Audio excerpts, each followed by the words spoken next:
আজকে যে ঘটনাটি আমি আপনাদের সঙ্গে শেয়ার করব, এটি সুমাইয়া নামের একটি গার্মেন্টসের মেয়ের সঙ্গে ঘটা সত্য এবং বাস্তব একটি ঘটনা। ঘটনাটি শুনলে আপনারা সকলেই চমকে যাবেন। সুমাইয়ার সঙ্গে কি ঘটেছিল সেটা জানতে হলে অবশ্যই ভিডিওটা শেষ পর্যন্ত আমাদের সঙ্গে থাকুন। প্রতিদিনকার মতো কণ্ঠে আমি আরজে ইমরান আপনাদের সঙ্গে আছি এবং আপনারা দেখছেন দ্য মেগাবক্স। মেগাবক্সের গল্পগুলো কেমন লাগে আমাদেরকে কমেন্ট করে জানাতে ভুলবেন না। সেই সঙ্গে আমাদের চ্যানেলটিকে সাবস্ক্রাইব করে রাখবেন। তাহলে চলুন বেশি কথা না বলে আমরা সরাসরি সুমাইয়ার জীবনের ঘটনায় চলে যাই। আমি সুমাইয়া। সেই রাতে যেদিন আমি গার্মেন্টস থেকে বাড়িতে ফিরছিলাম নাইট ডিউটি করে, আমার সাথে আচমকা আকস্মিকভাবেই ঘটনাটি ঘটে যায়, যা কিনা আমার জীবনকে সম্পূর্ণরূপে বদলে দিয়েছিল। ঘটনাটি সূত্রপাত ছিল মূলত রাস্তার একটা ঘটনাকে নিয়ে। আমি পর্যায়ক্রমে সেগুলো এক এক করে বলছি। ছোটবেলা থেকেই আমি আমার বাপ মায়ের অনাদরের সন্তান ছিলাম। আমার বাবা আমাকে তেমন একটা পছন্দ করতেন না। আমার বাবা মায়ের মোট 5 সন্তানের ভিতরে এক সন্তান আমি ছিলাম। তবে মেয়ে হওয়ার কারণে আব্বাজান কখনো আমাদের প্রতি তেমন ভালো চোখে দেখেননি। যদিও দেখতে মোটামুটি সুন্দরী ছিলাম, বড় সকল বোনদের বিয়ে হয়ে গেলেও আমি ছোট হওয়ার কারণে আব্বাজান আমার বিয়েটা আসলে দিয়ে যেতে পারেননি।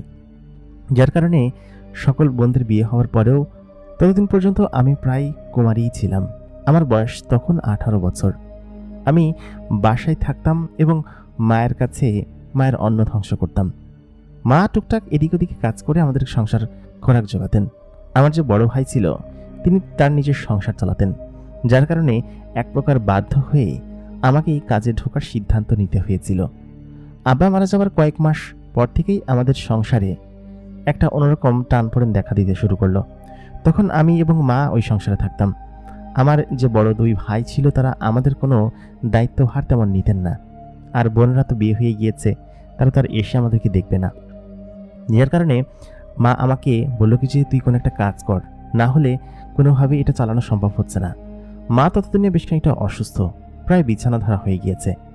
আর আমার মায়ের বয়স তখন বেশি ছিল। আমি ছোট হবার কারণে হয়তো মায়ের বয়সটা আমি তেমন আন্দাজ করতে পারিনি। মা অসুস্থ, তারপর আবার বাড়িতে এরকম অভাব অনটন, সব মিলিয়ে ভাবিদের কান্নাপোড়েনও শুনতে আর ভালো লাগে না। পরে সিদ্ধান্ত নিলাম যে আমি গার্মেন্টসে ঢুকবো। আমাদের এইখানে বাড়ি থেকে 8 কিলোমিটার দূরে একটা গার্মেন্টস আছে, আমতল গার্মেন্টস। সেখানে মোটামুটি প্রশিক্ষণ দিয়ে কাজের ধরন শিখায় এবং কাজ শিখিয়ে কাজ দেয় আর কি, মানে চাকরি দেয়। তো সব মিলিয়ে যা বেতন পেতাম তা দিয়ে হচ্ছে গিয়ে আমার সংসার ভালোভাবে কেটে যাবে সেই কথা চিন্তা করে আমাদের পাশের বাড়ির এক আপা সেখানে কাজ করত, তার সঙ্গে সেখানে কাজে ঢুকলাম।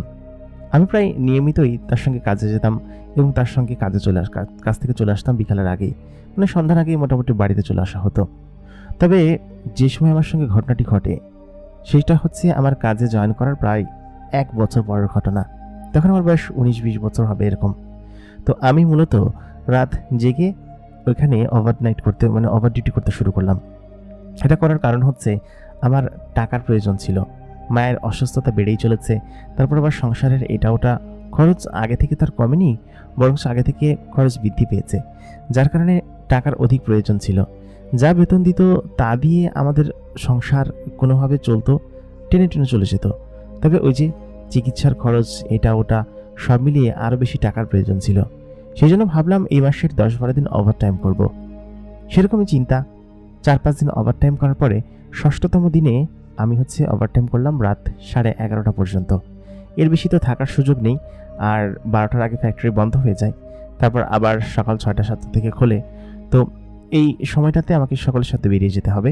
তো মূলত সন্ধ্যা 6টা থেকে রাত 12টা পর্যন্ত এই 6 ঘন্টা ওভারটাইমে ডিউটি পড়ে। গ্রামের একটি ফ্যাক্টরি তো, সেহেতু এইখানে এরকমভাবে সারা রাত কাজ কাম হয় না আর কি। তো যতটুকু কাজ থাকে ততটুকু ওভারটাইম। তো ওই সময় কাজের চাপ বেশি ছিল। তো আমি তখন চিন্তা করলাম যে এই কাজে করা বেশি টাকা আমি রোজগার করে নিই। ঠিক তেমনভাবে আমি কয়েকটা টাকা রোজগারের উদ্দেশ্যে আমি সেখানে ওভারটাইম করতে শুরু করলাম।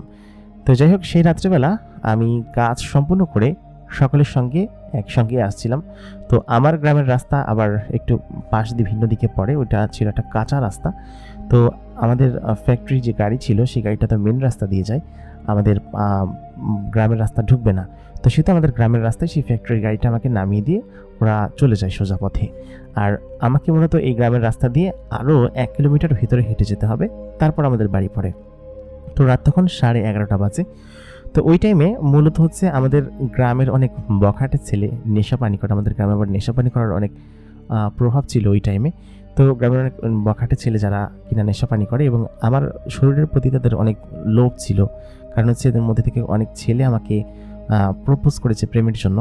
আমি যে মেয়েটা দেখতে অসুন্দর তা না, দেখতে মোটামুটি সুন্দরী এবং ভালোই আছি। তো সব মিলিয়ে আমি হচ্ছে গিয়ে ওই রাস্তা দিয়ে আসার সময় ওই বখাটে ছেলেগুলোর মাঝখানে পড়ি আর কি, মানে ওরা তখন রাস্তা দিয়ে যাচ্ছিল সম্ভবত নেশা করে, তো ওদের মাঝখানে পড়ি। তো ওই মুহূর্তে হচ্ছে গিয়ে আমার তখন গলার পানি শুকিয়ে যায়, কারণ ওরা তো ভালো ছেলে না আমি জানি, এবং ওরা আমাকে ওদের মধ্যে থেকে একজন আমাকে প্রেমের প্রস্তাব দিয়েছিল, সেটা আমি নাকচ করে দিয়েছি। তো এই কারণে ওরা আমার কোনো ক্ষতি করবে কিনা সেটা ভেবে তখন আমি লুকানোর আগেই ওদের মধ্যে থেকে আমাকে একজন দেখে ফেলে। তো ওই রাতটা ছিল হচ্ছে জ্যোৎস্না রাত, যার কারণে আমাকে স্পষ্ট দেখা যাচ্ছিল, এবং ওদের মধ্যে থেকে 2জন এগিয়ে আসলো আমার কাছে। এগিয়ে এসে আমাকে বললো যে, কী ব্যাপার পাখি, কোথায় যাচ্ছ তুমি? তো আমি বললাম কি যে, দেখেন ইমতিয়াজ ভাই, আমাকে ছেড়ে দেন, আর আপনারা এত রাত্রে এখানে কী করছেন? আমি কিন্তু চেয়ারম্যানের কাছে বিচার দেব। তো চেয়ারম্যান মোটামুটি আমাদেরকে ভালো জানতো এবং এক প্রকার আমাদের সাহায্য সহযোগিতা করতো। আম্মা মূলত চেয়ারম্যানের বাড়িতেই কাজ করতো। তো সব মিলিয়ে সে আমাকে এক প্রকার করে ধরলো যে আমাকে রেপ করেই ছাড়বে, এরকম একটা অবস্থা। তো তারা আমাকে সকলে তুলে ধরলো এবং ধরে হচ্ছে গিয়ে পাশের একটা বাগান আছে, ঘন জঙ্গল, সেখানে কোনো ঘর বাড়ি নেই, কোনো ঘর দর কোনো কিছুই নেই, শুধু একটা ফাঁকা বাগানের আর হচ্ছে কি ভিটা যেটাকে বলে। তো সেটার মাঝখানে আমাকে নিয়ে যাওয়া হলো। তো নিয়ে যেয়ে ওরা 4-5 জন ছিল, আমাকে হচ্ছে গিয়ে 4 হাত পা ধরে মাটিতে শোয়ালো। তো শোয়ানোর পর আমার ওড়না নিয়ে গেল, এরপর আমার জামা খুলতে শুরু করলো। তো ওই মুহূর্তে আমি ভেবেছিলাম যে আমার মনে হয় শেষ আজকে আমি, এবং আজকে সম্ভবত আমি আর বাড়িতে যেতে পারবো না, এরা হয়তো আমাকে মেরেই ফেলবে। তো আমি ভীষণ ভয় পেয়েছিলাম। তো এত পরিমাণ ভয় আমি আমার জীবনে কোনোদিন পাইনি। আমি জোরে চিৎকার করছিলাম, আর ওইখানে আশেপাশে কেউ মনে করেন যে সাহায্য করার মতো কেউ নেই যে আমাকে সাহায্য করবে। তো খুব জোরে চিৎকার করছিলাম। তো ওই মুহূর্তে আমার হচ্ছে গিয়ে নিচে একটা টপ জাতীয় জামা পরা থাকে, আর উপরে হচ্ছে গিয়ে আরেকটা জামা পরে যায়। তো ওরা উপরে জামাটা খুলে ফেলেছিল, নিচের টপ জাতীয় জামাটা ছিল। তো ওইটা হচ্ছে গিয়ে আমি যেভাবে চেষ্টা করছিলাম প্রাণপণে যাতে না করতে পারে।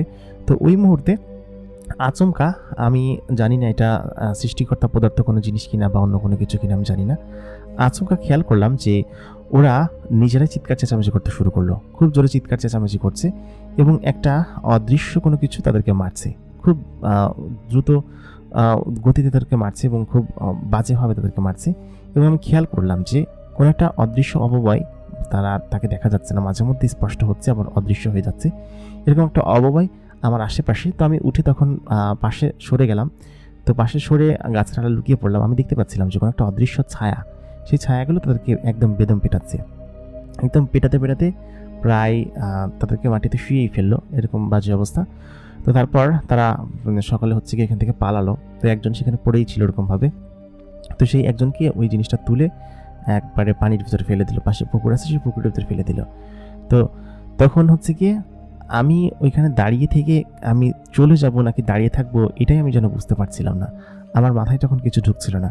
তো ওই মুহূর্তে আমি খেয়াল করলাম যে আমার যে জামাটা পড়েছিল দূরে, সেই জামাটা কোনো একটা অদৃশ্য ছায়া, মানে সে একা একাই উঠে আমার কাছে চলে আসতেছে, এবং সেটা দেখে আমি আরও ভয়ে চিৎকার দিয়ে উঠি। এমনভাবে চিৎকার দিয়ে উঠি, তখন একটা দৈবিক কণ্ঠ, যাকে কিনা দেখা যাচ্ছে না অন্ধকারে, আর ভিটাটা বেশ অন্ধকার ছিল, পূর্ণিমার চাঁদ তেমন পড়ছে না সেখানে। তো সে ওইরকম একটা পরিবেশে তখন হচ্ছে সে আমাকে আমার কাছে এসে বললো, আপনার ভয় পেন না, আপনার কোনো ক্ষতি আমি করবো না, ওরা চলে গিয়েছে, আপনার ভয় পাওয়ার কোনো কারণ নেই, আমি মানুষ না যে মানুষের মতো করে আচরণ করব। তো এই কথা শোনার পর তখন আমি শান্ত হলাম, যে তারপর ওনার কাছ থেকে কাপড়টা নিলাম, নিয়ে হচ্ছে আমি পরে ফেললাম, কারণ হচ্ছে আমার লজ্জা লাগছিল, উনিও একটা পুরুষ, তো উনি আমার দিকে এরকমভাবে তাকিয়ে আছে। তো আমি বেশ ফর্সা দেখতে ছিলাম, এখন অবশ্য ফর্সা আছি, তো ওই সময়টাতে বেশ ফর্সা ছিলাম। তো সব মিলিয়ে আমার ওই সময়ের ওই ঘটনাটা এখন পর্যন্ত মনে পড়ে। তো আমি তখন তাকে ভয়ে ভয়ে কাঁপা কাঁপা কণ্ঠে জিজ্ঞেস করলাম যে, আপনি কে? আপনি মানুষ না, তাহলে আপনি কে? তো সেই লোকটি তখন বলল যে, আমি যাই হই না কেন, তুমি বাড়িতে যাও, আর তুমি ভয় পেও না, ওদেরকে মেরে তাড়িয়ে দিয়েছি, ওরা আর এখানে আসবে না, তোমাকে আর কোনো ক্ষতি করবে না। সত্যি আমি মানুষ না, মানুষরা যে এরকম অমানুষ হয় সেটা আমি খুব ভালোভাবেই জানি, এবং আমি মানুষ না যে তোমার সাথে এরকম বাজে আচরণ করবো, সেটা তুমি নিরাপদে যাও।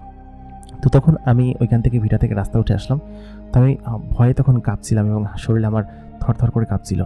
তো ওই ছেলেটি তখন আমার কাছে এসে আমার আশেপাশে ছিল। সে আমাকে সাহস দিতে লাগলো, যে বলল যে, আপনি ভয় পেন না, আপনি দয়া করে যান, আমি আপনার সঙ্গে আছি, আপনাকে বাড়ি পর্যন্ত আমি গিয়ে দিয়ে তারপর চলে যাব, ঠিক আছে?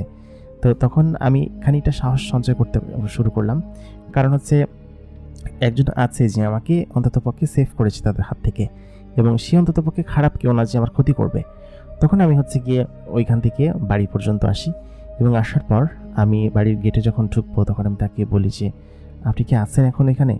তো সে তখন আবার বলে উঠলো যে, হ্যাঁ, আমি তোমার সঙ্গে আছি, তুমি বাসায় যাও, যাও এবং গিয়ে ফ্রেশ হও, তুমি এই সব বিষয় নিয়ে চিন্তা করো না, আর তোমার মাকেও বলার দরকার নেই, ঠিক আছে?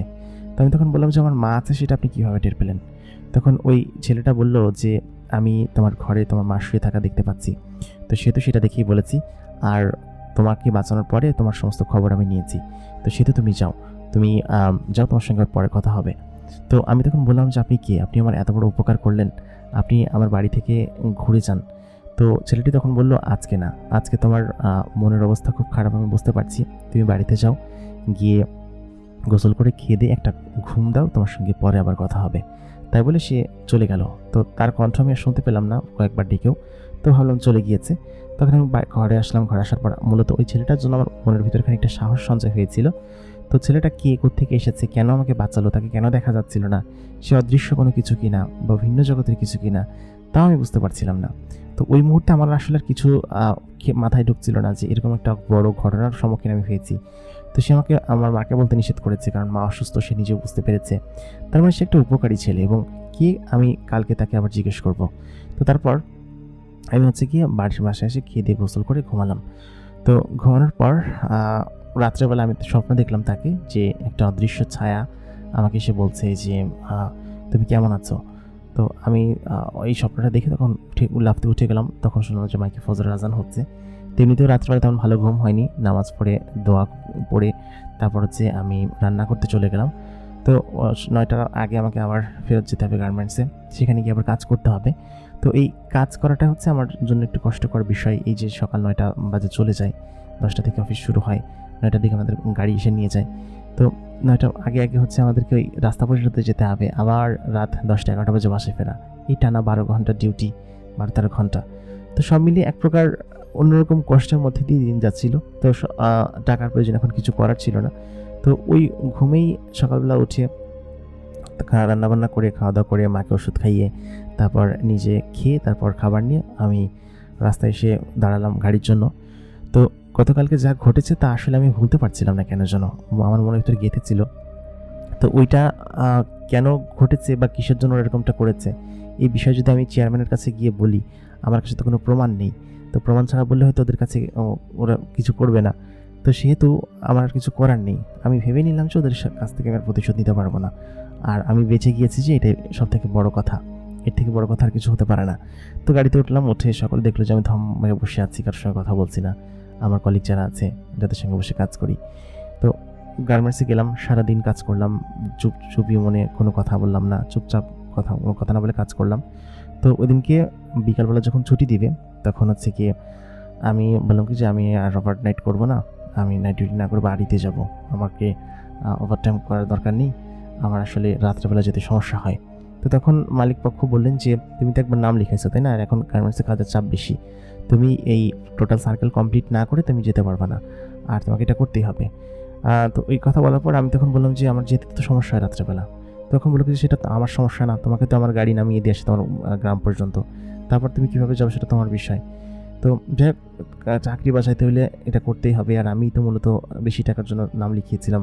প্রথম 10 দিন তো কোনো সমস্যা হয়নি, মোট 15 দিনের কাজ, আর বাকি 5 দিন সময় আছে। তো এই 5 দিন কষ্ট করে করতে পারলে হয়তো চাকরি বাঁচানো যাবে, আর বেশি টাকাও পাওয়া যাবে। তো সব মিলিয়ে উনি আমাকে এই কথা বললেন। তো আমি আর কি করব, সন্ধ্যার পরে আমার বান্ধবী যারা ছিল, যাদের সাথে কাজ করতাম, ওরা সকলে চলে গেল। তো আমার গতকালকার কথা ভেবেই বারবার খালি গা শিউরে উঠছিল যে আজকে রাত্রে কীভাবে যাবো আমি। প্রত্যেক দিন তো আর সেই জিনিসটা সেই লোকটা এসে আমাকে হেল্প করবে না, আর সে কোথাকার লোক, কিসের লোক, তা তো আমি জানি না। তো তার কথা আমার মনে হলো যে সে কে আসলে। প্রায় অনেক সারাদিন তার কথা আমি মনে করতে লাগলাম। সন্ধ্যার পর কেন যেন তার কথা বেশি মনে হচ্ছিল। তো সে যখন ওইখানে ছিল, তখন চারিপাশে একটা অন্যরকম সুঘ্রাণে ভরে গিয়েছিল, যে সুঘ্রাণটা আসলে আমার কাছে খুব ভালো লেগেছিল। কালকে তো ভয়ে আমি কিছু টের পাইনি। তো যাই হোক, আমি আসলে খুব ভয় পাচ্ছিলাম। আর মূলত হচ্ছে আমাদের এই গার্মেন্টসের যে ম্যানেজার আছে, ম্যানেজার লোকটা আসলে খুব একটা ভালো না। আমরা এখানে মোট 14 জন মেয়ে নাইট শিফট করতাম। তো 14 জন মেয়েদের মধ্যে আমি সবথেকে সুন্দরী ছিলাম। এটা আমি বলছি না, এটা সকলেই বলে এবং সকল থেকে সুন্দরী ছিলাম। তো ওর নজর ছিল আমার প্রতি এবং এই যে 10 দিন নাইট শিফট করেছি বা দিনের বেলা তো অনেকে থাকে, তখন ও কিছু বলতে পারে না। কিন্তু যে 10 দিন নাইট শিফট করেছি, 10 দিনই ও এসে আমার সঙ্গে নানান উল্টাপাল্টা কথা বলেছে। আর গত 2 দিন আগে তো এমন হয়েছে যে আমার ঘাড়ে হাত দিয়ে ফেলেছে, এরকম একটা অবস্থা। মানে সে নানানভাবে অ্যাপ্রোচ করছে আমাকে তার প্রাইভেট প্লেসে যাওয়ার জন্য, এক্সট্রা টাকা দেবে, হ্যান ত্যান এরকম কথা বলে। তো সব মিলিয়ে আমি তো ওইসব বিষয় নিয়ে বেশ রাগান্বিত ছিলাম। আসলে কিছু করার নেই, চাকরি বাঁচাতে হইলে এগুলো সহ্য করতে হবে। তো আমি কীরকম মেয়ে সেটা তো আমি খুব ভালোভাবে জানি। তো সব মিলিয়ে এরকমভাবে ওই দিনকেই গেল। তো রাত তখন 10টা 10:30 বাজে। আমি তো গাড়ির সাথেই যাবো, আর একা একা যাওয়ার সুযোগ নেই, কারণ 8 কিলোমিটার রাস্তা আমাদের গ্রামের পথ। তো এই 8 কিলোমিটার রাস্তা পার হয়ে আমাকে সামনের দিকে যেতে হবে। তো তখন হচ্ছে সকলে গাড়িতে উঠলো, তো আমিও যাচ্ছিলাম গাড়িতে। আমার তখন ভীষণ ভয় লাগছিল যে আজকে কিভাবে যাব। তো তখন আমাকে গাড়িটা নামিয়ে দিয়ে গেল এবং নামিয়ে দেওয়ার পরে আমি হাঁটতে শুরু করলাম। খুব ভয়ে ভয়ে হাঁটছিলাম, আমার সাথে একটা লাইট থাকে, তবুও প্রচণ্ড পরিমাণ ভয় লাগছিল আজকে। সাধারণত ওই ভূত প্রেত এইসবের ভয় আমি পাই না, তবে এমনিতে যেতে গেলে অন্যদিন ভ্যান পাওয়া যায়, কিন্তু গতকাল আজকে মাঝে মধ্যে ভ্যান পাই না। তো আজকেও আমি ভ্যানটা পেলাম না। আমি হাঁটতে শুরু করলাম বেশ খানিকটা পথ। তো হাঁটার এক পর্যায়ে মূলত হচ্ছে আমাদের দিকে কাঁচা রাস্তা হওয়ার কারণে তেমন ভ্যান ট্যান যায় না। যদি আমাদের গ্রামের কোনো ভ্যান হয় তাহলে ভাগ্যক্রমে পেয়ে গেলে কোনো সমস্যা নেই। তো আমার আর কিছু করার নেই, আমি রাস্তা ধরে যেতে হবে হেঁটে। তো এক পর্যায়ে আমি আমার চারপাশে সেই ফুলের সুঘ্রাণটা পেতে শুরু করলাম, যে সুঘ্রাণটা আমি পাচ্ছিলাম ওই সময়। তো আমি তখন কিছু না বুঝতে পেরে কী করবো কিছু বুঝতে পারছিলাম না। তখন আমি তাকে আচমকা জিজ্ঞেস করে ফেললাম, আপনি কি এখানে আছেন? তো এই কথা বলার পর সেই ছেলেটি আমাকে বলে উঠলো যে আমি যেখানে আছি সেটা তুমি কীভাবে টের পেলে? তো আমি তখন বললাম যে আসলে আপনি আসছেন সেটার জন্য আমি কীভাবে টের পেয়েছি, আমার মন বলছিল যে আপনি আছেন এখানে, এই কারণেই মূলত হচ্ছে আমি আপনাকে ডেকেছি। কিন্তু মূলত তার গায়ের সুঘ্রাণটা যেটা কিনা গতকালকে ছিল, সেটা দেখে যে আমি তাকে বলেছি, সেই কথা তো আর আমি তাকে বলছি না। তো তখন সে আমাকে বলল, আশ্চর্য তো, আমি তো আজকে সে শব্দও করিনি। তুমি দিক দিয়ে যাচ্ছিলে, ভাবলাম তোমাকে এগিয়ে দিয়ে আসি, কিন্তু তুমি তো আমাকে দেখে ফেললে। তুমি কি সত্যি আমাকে দেখে ফেলেছ? আমি বললাম, না, আপনি এখানে আছেন আশেপাশে সেটা কেন যেন মনে হলো, এই জন্য জিজ্ঞেস করলাম। তবে আপনি বলুন তো আপনি কে? আসলে আপনি আমাকে গতকালকে যে সাহসটা দিয়েছেন, এই সাহসটা না দিলে হয়তো আজকে আমি এরকম স্বাভাবিকভাবে গিয়ে কাজ করতে পারতাম না, আর এরকম চিন্তাও করতে পারতাম না। আপনি আসলে অনেক উপকার করেছেন আমার, আপনাকে অসংখ্য ধন্যবাদ। এবং এত ধন্যবাদ আমি কাউকে কোনোদিন দেইনি। আপনি আমার যতখানি উপকার করেছেন, কেউ আমাকে এরকম উপকার করেওনি। সত্যি আপনি মনের দিক দিয়ে অনেক সাহস দিয়েছেন। আপনি কে বলুন তো? তখন সেই ছেলেটি বলল, আমার নাম আলী। আমি বললাম, আলী? কিন্তু আপনি কোথায়? আপনাকে তো আমি দেখতে পাচ্ছি না। সে তখন বলল, আমাকে তুমি দেখতে পাবে না। আমি তো বললাম, আমি কোনো মানুষ নই, আমি অন্য জগতের কেউ। তখন আমি বললাম যে হিসাবে কিন্তু আমার আপনাকে ভয় পাওয়ার কথা, কিন্তু আপনাকে ভয় না পেয়ে আমার ভয় পাতে হচ্ছে ওই কুলাঙ্গারগুলাকে। তখন আলী বলল, কেন কেন আমাকে ভয় পাওয়ার কথা কেন? আমি বললাম, আপনি যে কোনো অদৃশ্য বা অলৌকিক জগতের কেউ? সে বলল, অদৃশ্য বা অলৌকিক জগতের কেউ না, তুমি আমাকে চেনো, এবং আমরা ভিন্ন কোনো গোত্র বা জাতি নই, আমরা হচ্ছি জিন জাতি। আমি জিন জাতির এদের একজন, এবং আমি একটা জিন।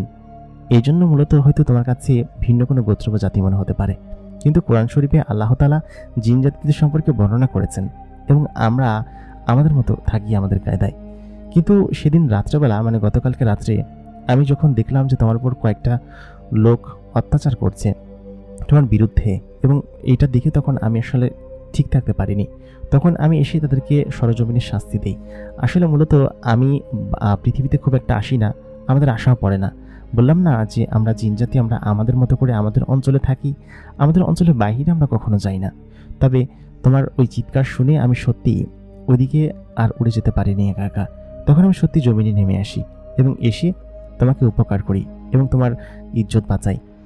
এটা বলার পর আমি খানিকটা চুপ হয়ে গেলাম এবং বললাম যে আপনাকে অসংখ্য ধন্যবাদ।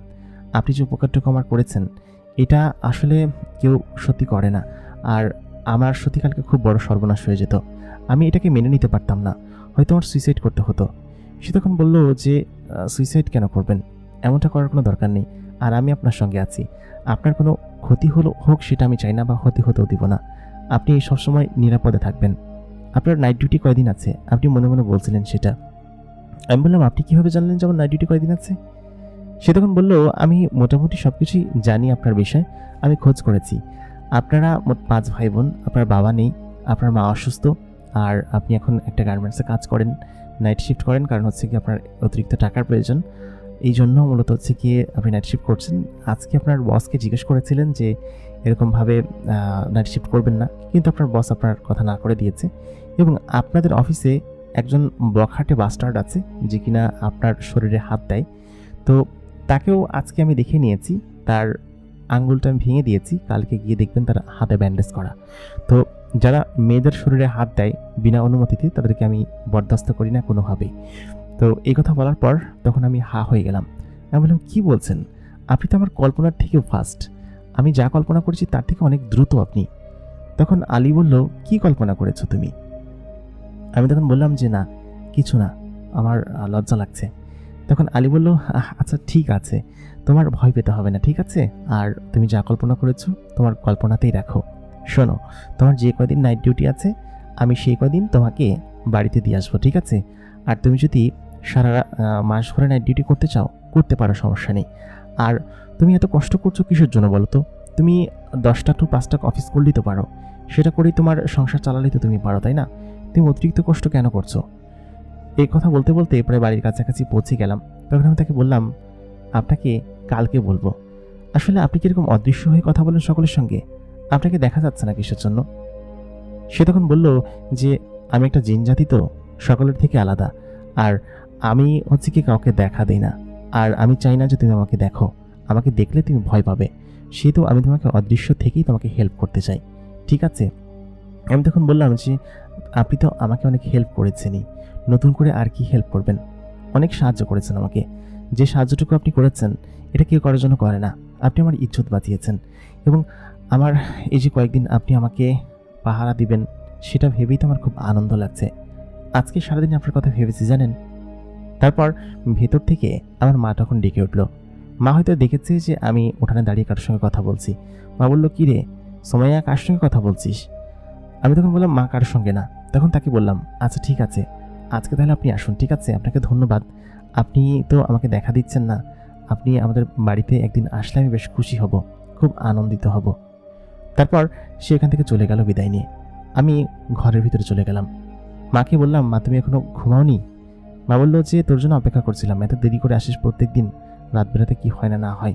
আমি তখন মাকে খুব নির্দ্বিধায় বললাম, মা কোনো সমস্যা হবে না, তুমি কোনো চিন্তা করো না, আমার সঙ্গে উপরওয়ালা আছেন। তখন খাওয়া দাওয়া করে ওই দিনকে আমি আবার ঘুমিয়ে পড়লাম। পরের দিন সকালবেলা উঠে আবার অফিসে গেলাম। আমার শুক্রবারে শুধুমাত্র ছুটি দিত, আমি সেদিনও ডিউটি করা শুরু করলাম, ওভার টাইম, যাতে একটু কিছু বেশি টাকা পাওয়া যায়। তো আমি গিয়ে সারাদিন ছেলেটার কথা ভাবতে লাগলাম। আমার মনে শুধু এটাই আসতো যে ছেলেটা দেখতে কেমন, আসলে সে জিন, কিন্তু জিনেরা কেমন দেখতে হয়, এসব বিষয় নিয়ে আমার মনের ভিতরে খুব কিউরিয়াসিটি কাজ করতো।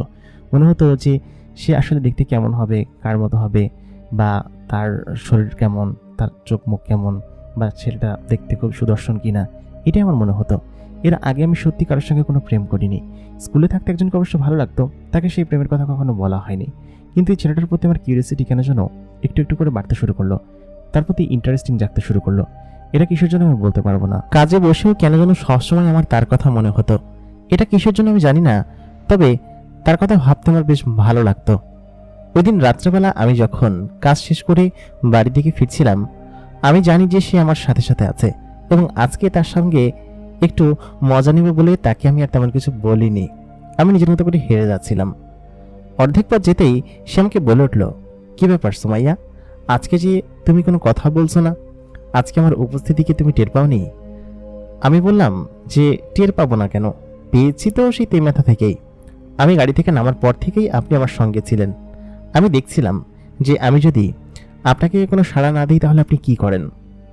সে তখন বলল, আচ্ছা ঠিক আছে, বুঝতে পেরেছি, তাহলে আমার উপস্থিতি বোধহয় তোমার ভালো লাগছে না, আমি চলেই যাই। আমি তখন বললাম, আরে না না না না, আপনি যাচ্ছেন কিসের জন্য? আপনি থাকলে বরঞ্চ আমার বেশ ভালো লাগে। আলী তখন বলল, ভালো লাগে মানে? আমি বললাম, ভালো লাগে বলতে এই যে নিরাপদভাবে যেতে পারি, খুব আনন্দ লাগে। আপনার মতো একজন মানুষ, না না আপনি তো মানুষ নন, আপনি একটা জিন, আপনার মতো একজন জিন তো সাথে তো আমার প্রত্যেকদিন দেখা হয় না, বা প্রত্যেক দিন আমার আপনার সঙ্গে দেখা হবেও না, সেহেতু আপনার সঙ্গে থাকতে মোটামুটি ভালোই লাগছে আমার, অনেকটা ভয় কেটেছে। আর আপনি যে বললেন না যে আপনি আমাদের ম্যানেজারের নখ ভেঙে দিয়েছেন, আজকে তা নিয়ে সকলেই বেশ কথা বলা করছিল। আমি তখন বললাম, কি ব্যাপার ম্যানেজার সাহেব, আপনার নখ ভেঙেছে কীভাবে? সে বলল কি যে সাইকেলের স্পোকের ভিতর হাত চলে গিয়েছিল, সেখান থেকেই ভেঙেছে। আমি তখন বেশ খানিকক্ষণ হাসলাম। সে আমার হাসির অর্থ না বুঝতে পেরে এখান থেকে চলে গেল।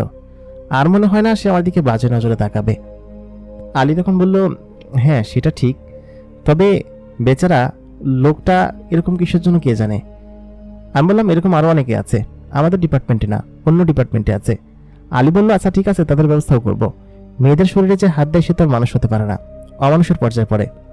আমি বললাম, তা ঠিক আছে, আচ্ছা যাক, মাফ করে দিন। আলীর তখন মনে হতে লাগলো যে তাহলে আজকে আমি চলে যাই। হ্যাঁ, সোমাইয়া বলল, জি না, আজকে আমি আমাদের বাড়িতে যাবেন, এবং আমাদের বাড়িতে গিয়ে আমি আজকে রান্না করব, আপনি খেয়ে তারপর যাবেন। সে তখন বলল, আমি তো যেতে পারবো না, কারণ আমি তো আপনাকে দেখা দিতে পারবো না, আর যদি দেখা দিই তাহলে তো তোমার সমস্যা হবে, তাই না? তুমি ভয় পাবা। আমি বললাম, ভয় পাবো না, আপনি যেরকমই হন না কেন। অবশ্য কোনোদিন আমি জিন দেখিনি, তবে আপনি যেরকমই হন না কেন আমি ভয়টাই পাবো না। আপনি এসব বিষয় নিয়ে চিন্তা করবেন না, আপনি চলুন তো আমার সঙ্গে। এক প্রকার জোর জবরদস্তি করেই বাড়ির উঠান পর্যন্ত নিয়ে গেল। সোমা তখন বলল, আপনি এখানে বসুন। আলী তখন বলল, না না, আমার যেতে কেমন যেন অন্যরকম লাগছে, আমি অন্য একদিন আসবো, এসে দরকার হলে আপনার বাড়িতে দুপুরবেলা খেয়ে যাব, ঠিক আছে? আমি বললাম, আপনি দুপুরবেলাতেও আসেন?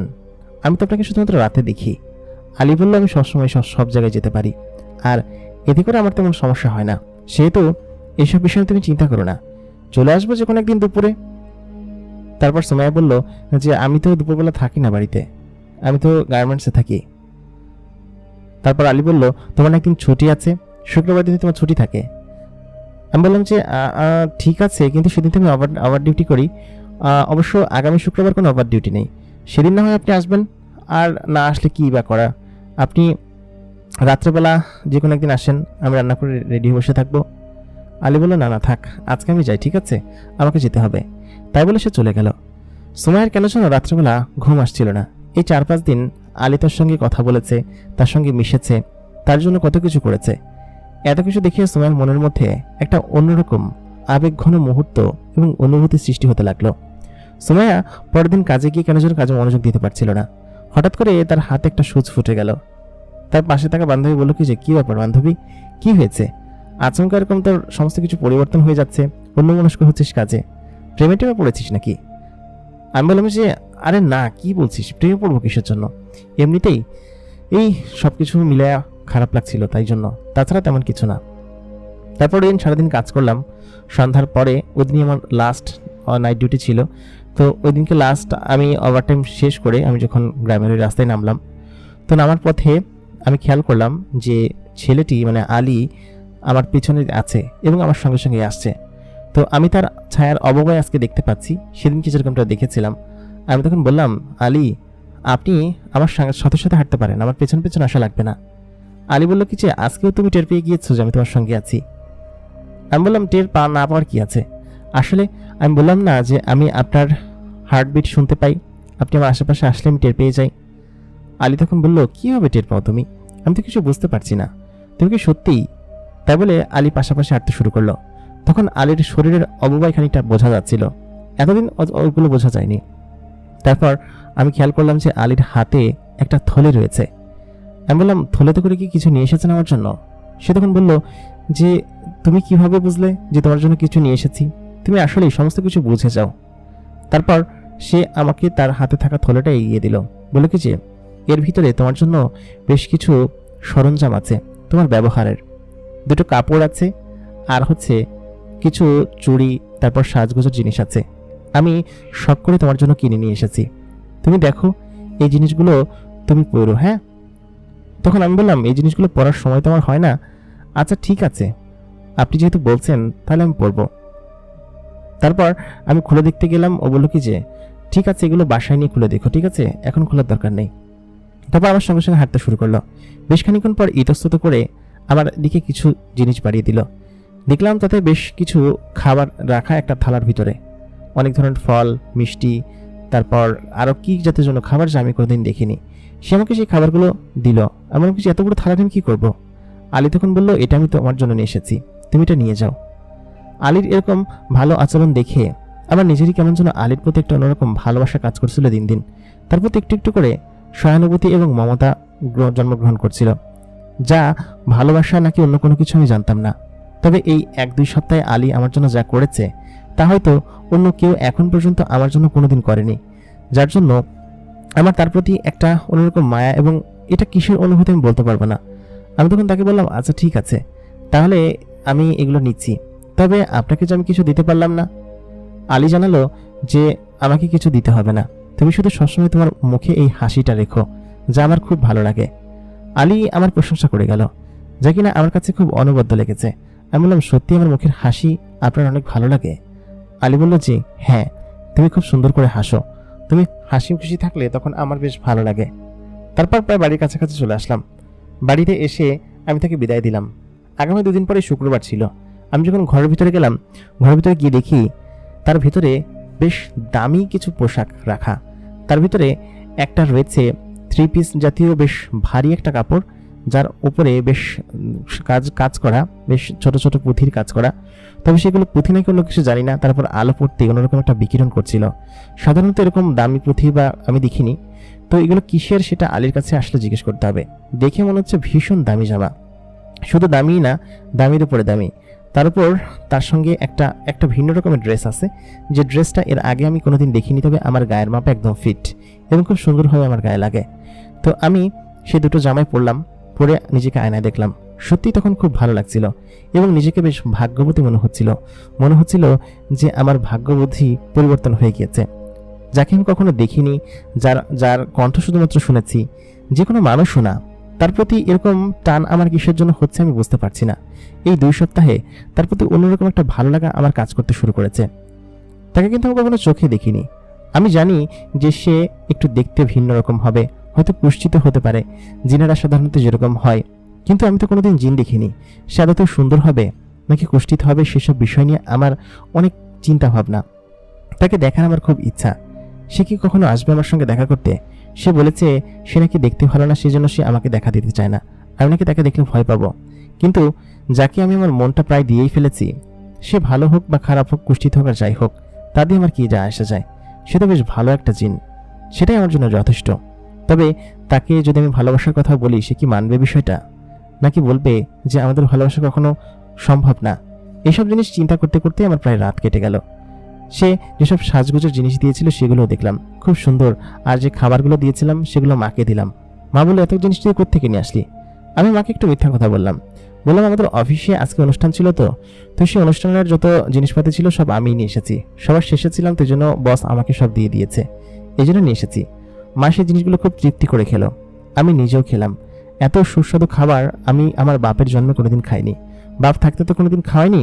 তবে আমি যাকে পছন্দ করি সে হয়তো আমাকে খাওয়াচ্ছে, এই কথাই মনে হতে লাগলো। আমার মনের ভিতরে একটা অন্যরকম দোল খেতে লাগলো, যেরকম দোল এর আগে আমি কোনোদিন অনুভব করিনি। এটা কি প্রেমের অনুভূতি নাকি অন্য কিছু আমি জানি না। পরের দিন অফিসে যাওয়ার পর আমার বান্ধবী আমাকে বলল যে সত্যি তুই প্রেমে পড়েছিস রে, না হলে এরকম তো হওয়ার কথা না। আমি তো প্রেম করেছি, আমি জানি প্রেমে পড়লে মানুষ কি করে সেটা আমি খুব ভালোভাবে জানি।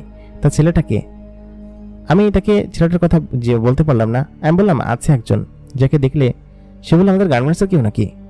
আমি বললাম, আরে না, গার্মেন্টসের না, আমারই পরিচিত একজন আছে, তবে খুব দায়িত্ববান ছেলে, আমাকে সবসময় হেল্প করে সব কিছু দিয়ে, আর আমার সামনে আসে না, শুধুমাত্র আমাকে হেল্প করে, আমাকে সব কিছু দিয়েই সহায়তা করে। এটা কেন করে জানি না, আমি যা বলি সেটাই করে। তখন আমার বান্ধবী বলল, সত্যি তুই প্রেমে পড়েছিস, আর এরকম ছেলে পাওয়া বেশ ভাগ্যের বিষয়। তবে ছেলেরা আগে এরকমই হয়, পরে পরিবর্তন হয়ে যায়, দেখিস আবার সেরকম হয় কিনা। তা আমি তখন তাকে বললাম যে জি না, আমার আলী এরকম না। একথা বলতেই বললো, ও তার নাম আলী, এবার বুঝতে পেরেছি, তার মানে প্রেমে হাবুডুবু বেশ ভালোভাবেই খাচ্ছিস, দেখিস আমার জন্য হিতে বিপরীত না হয়। তাই বলে কাজ করতে শুরু করলাম। সারাদিন প্রায় আলীর কথা চিন্তা করতে করতে আমার বেলা কাটলো। তার কথা চিন্তা করতে করতে ভাবতে তার প্রেমে এত পরিমাণ মগ্ন হয়ে গিয়েছিলাম যে আমার কাজে অনেকটা বিঘ্ন হতে লাগলো। এখন তার নাইট ডিউটি ছিল না, আলীর সঙ্গে যাওয়া হতো না, প্রায় নিয়মিতই বিকেলবেলা চলে যেতাম বাড়িতে। তো আলীর সঙ্গে 2-3 দিন দেখা হয়নি, কারণ রাত্রেবেলা ছাড়া ওর সঙ্গে আমার কয়েকদিন দেখা হয়নি, প্রায় 7 দিন ও আমাকে বাড়িতে গিয়ে দিয়ে গিয়েছে। তারপর আবার এর আগে কয়েকদিন আমার সঙ্গে এসেছে। মাঝখানে আমি দিনে আসতাম, রাত্রে আসতাম। তো রাত্রে যখন আসতাম তখন ওর সঙ্গে দেখা হতো। তো মাঝখানে বেশ কয়েকদিন সময় কাটলো। তো পরের একদিন শুক্রবার, ওই শুক্রবারের দিন আমি ভাবলাম যে আলী বলেছিল আসবে, যেদিন বন্ধ থাকবে সেদিন আসবে। তো শুক্রবারের দিন আমি তো অফিসে যাইও না, তো সেহেতু আজকে একটু সাজগুজু করি। তো দুপুরের জুমার নামাজ শেষ করে আমি গোসল টোসল করে নামাজ পড়ে জুমার নামাজ শেষ করে তারপর আলী দেওয়া সেই জামাটা পরলাম। তো জামাটা এত সুন্দর, এত চাকচিক্যময় যে আমি সত্যি জামাটার দিনের আলোতে দেখে অবাক হয়ে যাচ্ছিলাম। মা বললো কি যে কি রে, এই জামা কই পেলি? আমি বললাম মা এটা আমাদের অফিস থেকে দিয়েছে। তো সে কথা বলতেই আমি গিয়ে তখন মা বললো যে এত দামি জামা তোকে দিয়েছে, কারণ জামাটা স্বাভাবিক কোনো জামা মনে হচ্ছিল না। তো আলীকে আমি যে জিজ্ঞেস করবো, আলীর সঙ্গে মাঝখানে আমার আর দেখা হয়নি 2-3 দিন, তো সে তো তাকে আর জিজ্ঞেস করার মতো হয়নি।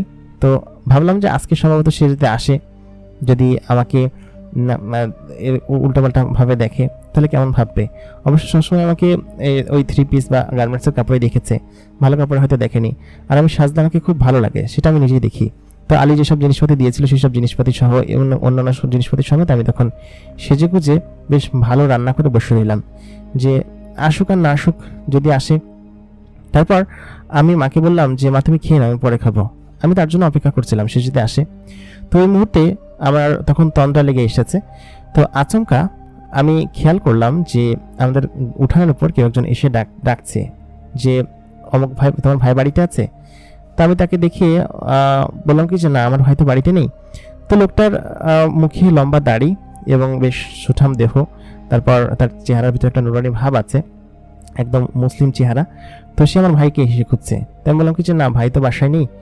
তো সে লোকটা বললো তোমার ভাইয়ের কি একটু দরকার ছিল, কি যে করবো, আমি অনেক দূর থেকে এসেছি তোমার। তো বললো কি যে ভাইরা তো বাপের বাড়ি শ্বশুর বাড়ি গেছে, আসবে কবে জানি না, তবে আপনি কোথেকে আসছেন? তো সে বললো অনেক দূর থেকে আসছি, প্রায় 400-500 কিলোমিটার দূর থেকে আসছি এই মুহূর্তে। তারপর বললাম যে আচ্ছা আপনাদের এখানে কি থাকার মতো কোনো ব্যবস্থা আছে, মানে আশেপাশে কোনো ঘরদর ভাড়া দেয় শহরে, বা থাকার হোটেল কোনো জায়গা আছে? তো আমি তখন তাকে বললাম যে নেই বোধ হয়, তবে আপনি ভাইয়ের কি হন? তো সে বললো আমি তোমার ভাইয়ের বন্ধু হই, আসছিলাম একটু কাজে। তবে তখন আমি মনে মনে ভাবলাম যে আসলে এত খাবার রান্না করেছি, উনিও ক্ষুধার্ত, ওনাকে দেখি খাওয়ানোর পরে তারপর আমি চলে যাবে উনি, দরকার হলে। ভাই তো নেই, তারপরে পরে হয়ে এসে দেখা করবে, আর এত খাবার নষ্ট হবে রেখে দিলে। তা বললাম কি যে আপনি যেহেতু এসেছেন, ভাই আর ভাবি তো বাড়িতে নিয়ে ওরা চলে গেছে কোনো একটা জায়গায়, আপনি এক কাজ করুন, আপনাকে দেখে বেশ ক্ষুধার্ত মনে হচ্ছে, আপনি আমাদের এখান থেকে খেয়ে যেতে পারেন আজকে, পর্যাপ্ত খাবার আছে। একজনের আসার কথা ছিল, তো সে আসেনি। তো আপনি কিছু মনে করবেন না, তারপরেও আপনি খাবারগুলো খেতে পারেন আমাদের সঙ্গে। তো সে তখন বললো আপনাদের সঙ্গে খাবো, বিষয়টা কেমন হয়ে যায়? তো কথা বলার পর আমি বললাম আরে সমস্যা নেই। তো আম্মাও তাকে ইনফোর্স করলো আনার জন্য। তো সে এক প্রকার রাজি হলো। তো তাকে বারান্দায় খেতে দেওয়া হলো, সে তাকে খেতে দিলাম, সে খুব তৃপ্তি করে খেলো।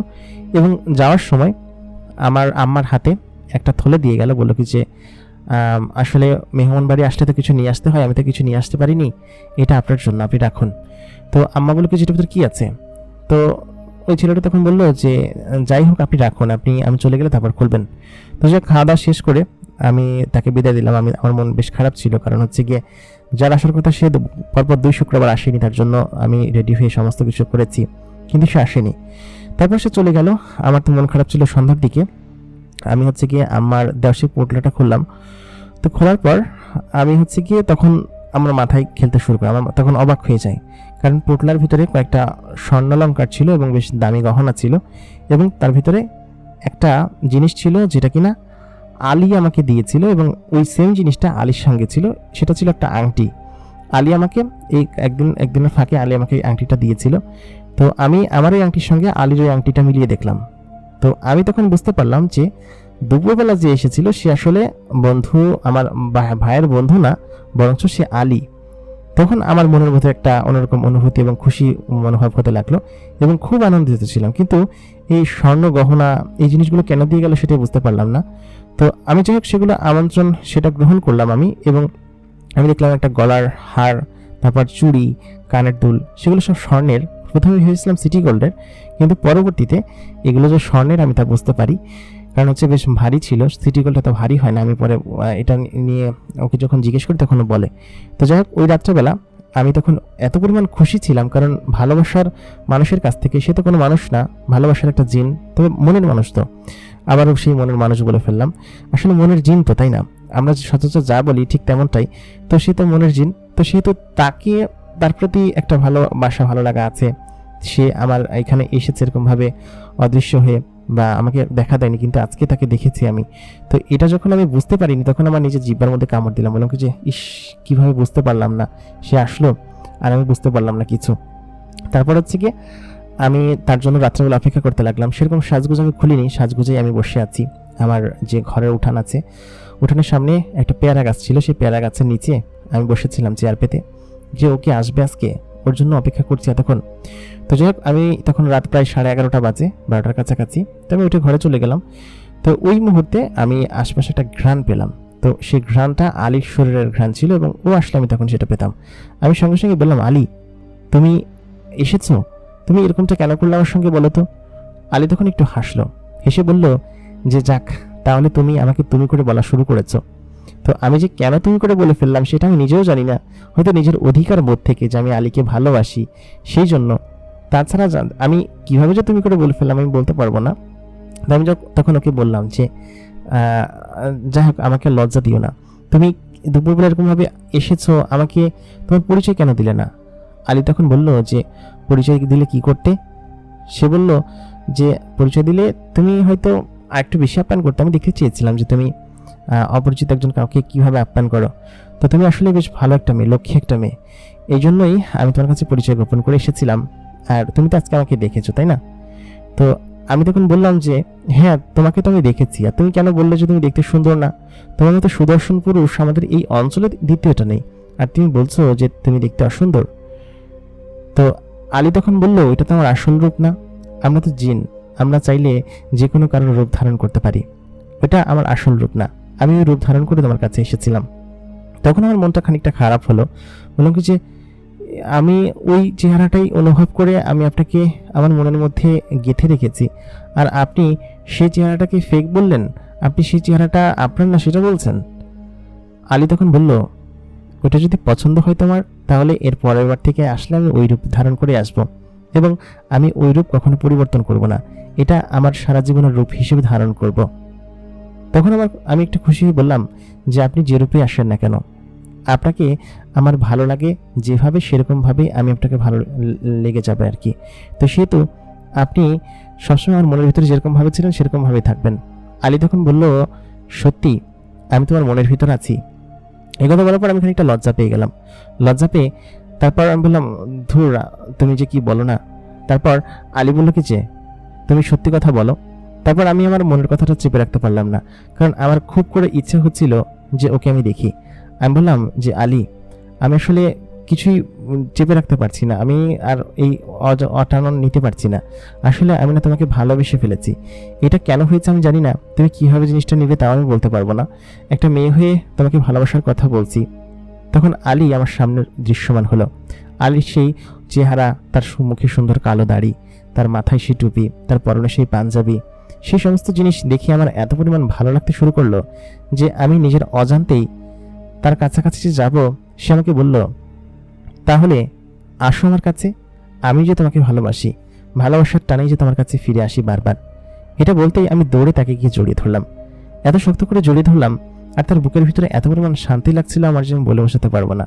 এতদিন শুধুমাত্র তার শরীরের ঘ্রাণ দূর থেকে পেয়েছি, কিন্তু এখন এত কাছাকাছি থেকে যে তার শরীরের ঘ্রাণটা আমি পাবো, বা তাকে এত কাছাকাছি থেকে ভালোবাসতে পারবো, সেটা আমি আসলে বিশ্বাসই করতে পারিনি বা বুঝতেই পারিনি। তাকে আমি জড়িয়ে ধরলাম, সেও আমাকে জড়িয়ে ধরলো, এবং আমাকে বলল, আমি সত্যি তোমাকে খুব ভালোবাসি। প্রথম যেদিন তোমার আকুতি মিনতি দেখেছিলাম, তোমাকে দেখে তোমার প্রতি খানিকটা মায়া হয়েছিল, কিন্তু প্রথমবার যখন তোমাকে আমি দেখলাম, সত্যি তোমার সেই মায়া ভরা চেহারা এবং ভয় ভরা চেহারাটা দেখেই তোমার প্রেমে পড়ে গিয়েছিলাম। এরপর থেকে আমি কেন যেন পৃথিবীতে থেকে আর যেতে পারিনি। আমি তোমার প্রতি অনেক প্রকার দুর্বল হয়ে যাই এবং তোমাকে ভালোবেসে ফেলি। এটা আমি এতদিন তোমাকে বলতে পারিনি, তুমি কীরকম ভাবে নাও। তারপর আমি তাকে এত শক্ত করে জড়িয়ে ধরে রেখেছি। আলী আমাকে বলল যে তুমি খুশি তো? আমি বললাম আমি অনেক খুশি, আমি তোমাকে ছাড়বো না, প্রায় সারা রাত ভরে তোমাকে জড়িয়ে ধরে রাখবো, কারণ আমার এত ভালো লাগছে তোমাকে জড়িয়ে ধরে রাখতে, যা বলার বাহিরে। আলিও আমাকে কিছু বলল না। বেশ খানিক্ষণ পর আমি তাকে ছেড়ে দিয়ে বললাম, তুমি এরকম পালিয়ে আমার কাছে কেন আসলে? এতদিন কেন দেখা দিলে না? সত্যি তুমি দেখা না দিলেও আমি তোমাকে ভালোবাসি, দেখা দিলেও তোমাকে ভালোবাসি। আলীকে আমি জিজ্ঞেস করলাম যে এই জিনিসগুলো কেন করেছো তুমি তুমি এই জিনিসগুলো কেন দিয়েছো? ও বলল কি যে যাকে ভালোবাসি তার জন্য সমস্ত কিছুই করা যায়। আমার তো ইচ্ছে হয় যে সমস্ত দুনিয়াটাই তোমাকে আমি তুলে এনে দিই, কিন্তু সেটা তো আমি এতদিন করতে পারিনি, কিন্তু এখন তোমার জন্য করব, এবং তোমাকে আমি এত পরিমাণ ভালোবাসবো যা আগে কেউ কোনোদিন তোমাকে ভালোবাসেনি। আলীকে আমি জিজ্ঞেস করলাম এই জামাটা? ও তখন বলল এটা মুক্তা দিয়ে তৈরি, আমাদের ওইখানে সাগর থেকে তুলে আনা এক ধরনের মুক্তা আছে, এবং আমাদের ওইখানকার কারিগররাই জামা তৈরি করে। আমি তোমার জন্য স্পেশালভাবে এই জামাটা তৈরি করে এনেছিলাম, এবং দেখো পরপর 2 শুক্রবার তুমি আমার জন্য এই জিনিসটা পরেছ। প্রথম শুক্রবারে আমি এসেছিলাম, তোমার ছটফটানি দেখছিলাম, কিন্তু আমি তোমার কাছে কি বলে আসবো সেটাই বুঝতে পারিনি। এখন বলো তো, তুমি আমাকে তোমার আশেপাশে কিভাবে দেখলে বুঝতে পারতে? আমি আসতাম যখন। আমি তখন বললাম, আরে বুদ্ধু, তুমি তো কিছুই বোঝো না, তোমার শরীরের যে ঘ্রাণটা আছে এটা আমার কাছে খুব প্রিয়, এটা আমার কাছে খুব পরিচিত। এটা যখন আমি আশেপাশে পাই তখনই বুঝি যে তুমি আমার আশেপাশে এসেছো। তাছাড়া আমি কি তোমাকে দেখতে পাই নাকি? ও তখন বললো, ও আচ্ছা এই ব্যাপার বুঝি, আমার যে হার্টবিট তুমি শুনতে পাও সেটা? আমি বললাম, তোমার হার্টবিট আমি শুনতে পাই। তাই বলে বুকের পাশে মাথা রাখলাম। ওমা, বুকের পাশে দেখি কোনো হার্টবিটের শব্দই নেই। ও তখন বলল, আমরা তো জিন, আমাদের হার্ট ডান পাশে হয়। তাই বলে আমি ডান পাশে মাথা রাখতেই দেখলাম সত্যি সত্যি ডান পাশেই অনেক জোরে বিট করছে। তারপর আমি বললাম, আমি তোমাকে ছাড়বই না, এরকম করে জড়িয়ে ধরে রাখবো। ও আমাকে বলল, আমিও তোমাকে জড়িয়ে ধরে রাখবো, সারা জীবনের জন্য এরকম ভালোবেসে যাব। তারপর ও আমাকে শক্ত করে জড়িয়ে ধরলো, আমিও ওকে শক্ত করে জড়িয়ে ধরে রেখেছি। আলী আমার জীবনে আসার পর থেকে আমার জীবনের সমস্ত কিছু যেন পরিপূরণের মতো বদলে যায়। আমার মা সুস্থ হয়ে ওঠে, আমার আর্থিক সচ্ছলতা পুনরায় বেড়ে যায়। আমি যে কাজগুলো গার্মেন্টসে করতাম সেই কাজগুলো তখন আমি বাসায় করতে থাকি, একটা সেলাই মেশিন কিনে, এবং বাসায় একটা বুটিক টাইপের একটা দিয়ে বসি, যা দিয়ে আমার সংসার বেশ ভালোভাবেই চলে যায়। এবং আলী আমার জীবনে আসার পর থেকে আমার জীবন সম্পূর্ণরূপে বদলে গিয়েছে, এবং আমি এত সুখী আছি যা কিনা আমার জীবনে কোনোদিন ছিলাম না। প্রিয় দর্শক, আমাদের আজকের গল্পটি আপনাদের কাছে কেমন লাগলো কমেন্ট করে জানাতে ভুলবেন না। যদি ভালো লেগে থাকে অবশ্যই আমাদের ভিডিওতে লাইক করবেন, আপনার মতামত কমেন্ট করে জানাবেন, এবং সেই সাথে আমাদের চ্যানেলটিকে সাবস্ক্রাইব করে রাখবেন। এতক্ষণ কন্টিনিউ আর যে ইমরান আপনাদের সঙ্গে ছিলাম, এবং আপনারা দেখছেন দ্য মেগা বক্স। মেগা বক্সের গল্পগুলো কেমন লাগছে অবশ্যই কমেন্ট করে জানাতে ভুলবেন না, এবং আমাদের সঙ্গে থাকুন। দেখা হচ্ছে পরবর্তী এপিসোডে নতুন কারো জীবনের ঘটনা নিয়ে অথবা গল্প নিয়ে। ততক্ষণ পর্যন্ত সকলে ভালো থাকবেন, সুস্থ থাকবেন। খোদা হাফেজ।